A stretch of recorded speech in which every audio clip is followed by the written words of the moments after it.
అంతర్జాతీయ కార్మిక దినోత్సవాన్ని పురస్కరించుకుని కాంగ్రెస్ నాయకులు ప్రత్యేక కార్యక్రమాలు నిర్వహించారు. వేంపల్లి గ్రామ పంచాయతీకి చెందిన పారిశుద్ధ్య కార్మికులు శాంతి కుమార్లను ఘనంగా సత్కరించారు. ఈ సందర్భంగా రాజ్యసభ మాజీ సభ్యులు కాంగ్రెస్ పార్టీ రాష్ట్ర media chairman doctor Narreddy Tulasi Reddy మాట్లాడుతూ కార్మికుని వేదం వెలకట్టలేనిదని అన్నారు. మానవ నాగరికత ప్రస్థానం మొత్తం కార్మికుల కష్టంతోనే సాధ్యమైందని పేర్కొన్నారు. పారిశుద్ధ్య కార్మికులు చేసే సేవ తల్లి చేసే సేవ కంటే ఎక్కువగా సమాజానికి ఉపయోగపడుతుందని కొనియాడారు. అన్ని కార్మికులకు మేడే శుభాకాంక్షలు తెలిపారు. తెలుగు క్యాలెండర్ ప్రకారం పరాభవనామ సంవత్సరం, ఉత్తరాయణ పుణ్యకాలం, గ్రీష్మ ఋతువు, వైశాఖ మాసం, శుద్ధ పౌర్ణమి పరమ పవిత్రమైన రోజు. కారణం, బౌద్ధ మత స్థాపకుడు దశావతారాల్లో ఒక అవతారమైనటువంటి బుద్ధావతారానికి సంబంధించినటువంటి రోజు. 3 విధాలుగా బుద్ధునికి సంబంధించిన రోజు. ఒకటి, బుద్ధుని జననం. క్రీస్తుపూర్వం 563 సంవత్సరాల నాడు ఇదే రోజు వైశాఖ శుద్ధ పౌర్ణమి నాడు గౌతమ బుద్ధుడు అవతరించారు. నేపాల్ దేశంలో లుంబిని వనంలో శుద్ధోదనుడు మాయాదేవి అనే పుణ్య దంపతులకు జన్మించాడు ఈ రోజే.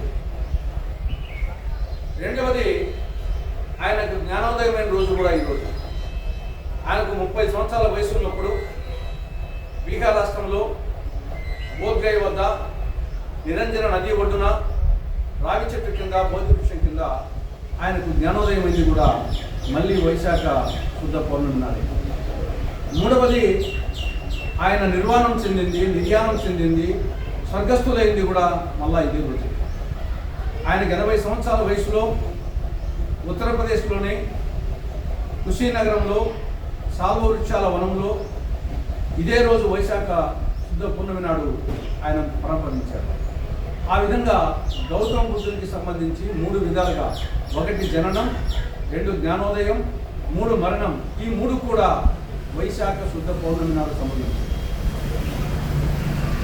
గౌతమ బుద్ధుడు బౌద్ధ మత స్థాపకుడే కాకుండా ఒక శాంతి స్వరూపుడే కాకుండా ఆయనను దశావతారంలో ఒక అవతారంగా భారతీయ సమాజం భావిస్తుంది.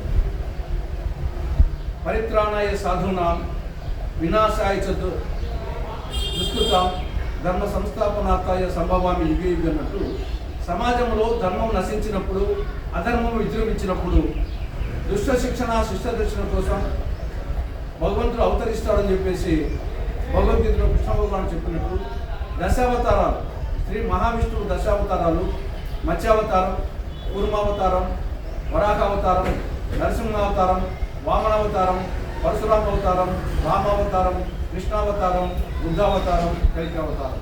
ఈ దశావతారాల్లో 9వ అవతారం బుద్ధావతారం. కాబట్టి ఆ విధంగా బుద్ధుడు ఒక బౌద్ధమత స్థాపకుడే కాకుండా దశావతారంలో ఒక అవతారంగా హిందువులు భావిస్తారు.